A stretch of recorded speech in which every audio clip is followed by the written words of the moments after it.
Chers amis, je suis très heureux de vous retrouver aujourd'hui en ce beau jeudi. Évangile de Jésus-Christ selon saint Luc. En ce temps-là, après le départ des messagers de Jean le Baptiste, Jésus se mit à dire aux foules à propos de Jean : « Qu'êtes-vous allés regarder au désert ? Un roseau agité par le vent ? Alors, qu'êtes-vous allés voir ? Un homme habillé de vêtements raffinés ? Mais ceux qui portent des vêtements somptueux et qui vivent dans le luxe sont dans les palais royaux. Alors, qu'êtes-vous allés voir ? Un prophète ? Oui, je vous l'ai dit, et bien plus qu'un prophète. C'est de lui qu'il est écrit : « Voici que j'envoie mon messager en avant de toi pour préparer le chemin devant toi. » Je vous le dis, parmi ceux qui sont nés d'une femme, personne n'est plus grand que Jean.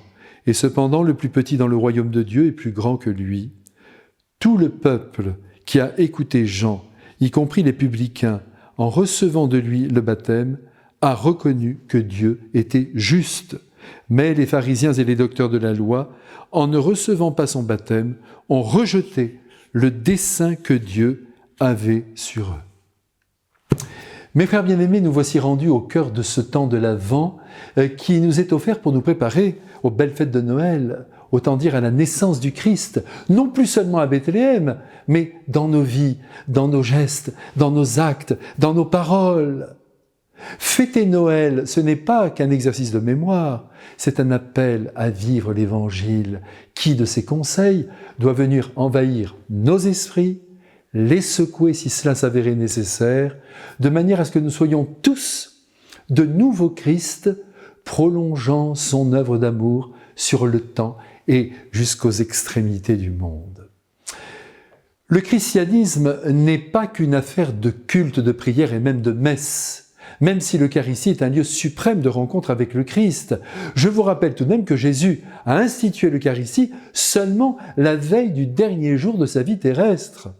Elle est précédée par 3 ans d'enseignement, 3 ans où l'esprit humain a plongé dans la personne de Dieu pour en découvrir la beauté et surtout pour s'imprégner de sa doctrine qui culmine dans l'amour de Dieu et dans l'amour du prochain. Un jour, le philosophe Kierkegaard rencontra un homme et lui demanda s'il était chrétien. Et celui-ci avait répondu : « Mais bien sûr, allez voir à la paroisse, vous allez trouver les registres et vous allez trouver surtout mon nom. Oui, j'ai été baptisé. » En effet, cet homme était chrétien par le baptême. Mais cette réponse n'est évidemment pas suffisante. Il s'agit de le vivre, ce baptême, en se plongeant dans le Christ, de manière à essayer de vivre comme lui, avec l'intensité qu'exige l'amour.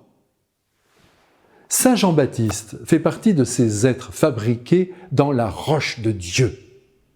Rien ne l'arrête dans sa mission, vous l'avez vu. Il aime le Père, il aime le Fils, et il est conduit par l'Esprit Saint qui le pousse dans le désert et qui fait de lui, au dire du Christ, le plus grand des humains. C'est incroyable cet hommage que Jésus lui rend en le plaçant au sommet de l'humanité. Il est donc pour nous un modèle. Et même si nous n'avons pas son tempérament de feu, il y a des aspects de sa personne que nous pouvons essayer d'imiter. Et la première chose sur laquelle Jésus s'arrête, quand il le contemple, c'est son humilité. Il est le plus grand, dit Jésus, et pourtant le plus petit de tous les plus petits dans le royaume de Dieu. C'est en effet une grande leçon d'humilité que Jean-Baptiste nous donne en nous montrant vraiment ce qu'est cette vertu. L'humilité, ce n'est pas une mise à l'abri, un silence, une volonté de ne pas apparaître. Attention, l'humilité, la mauvaise humilité, peut se confondre avec une prudence maladive ou avec la paresse ou encore avec la peur de s'exposer. Jean-Baptiste joue toute sa vie comme un amoureux de Dieu.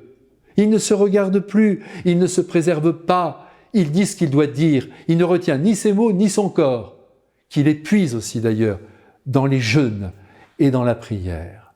Aucune lâcheté n'est décelable en lui.